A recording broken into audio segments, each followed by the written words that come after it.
छोटे से गांव में दो दोस्त रहते थे, आदित्य और मनोज।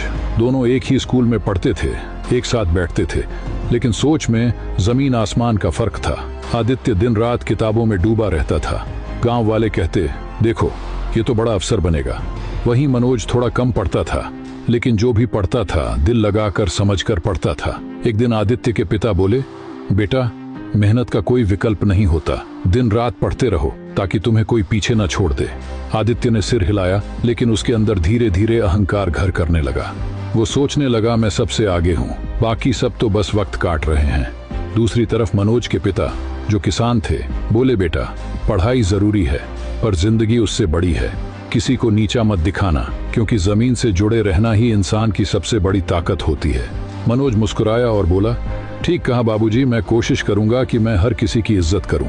फिर आया परीक्षा का दिन। दोनों ने परीक्षा दी और जब परिणाम आया पूरा गांव हैरान रह गया। सिलेक्शन हुआ मनोज का और आदित्य रह गया पीछे। गांव में बातें फैल गईं, ये कैसे हो गया? जो दिन रात पढ़ता था वो पीछे कैसे रह गया? किसी ने कहा मनोज की किस्मत अच्छी थी, पर असल बात कुछ और थी। असल में मनोज के अच्छे कर्म ही उसकी किस्मत बन गए थे।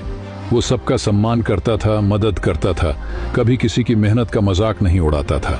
वहीं आदित्य अपनी मेहनत के साथ घमंड भी जोड़ चुका था, और घमंड हर मेहनत की जड़ काट देता है।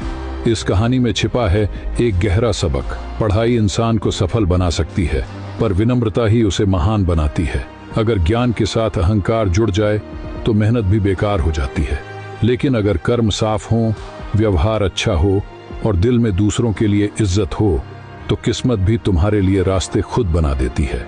हमेशा इतना याद रखना, आगे बढ़ो, लेकिन दूसरों को पीछे छोड़ने के लिए नहीं, बल्कि सबको साथ लेकर चलने के लिए। क्योंकि जिंदगी का असली सवाल ये नहीं है कि तुम क्या बनोगे, बल्कि ये है कि कैसे इंसान बनोगे।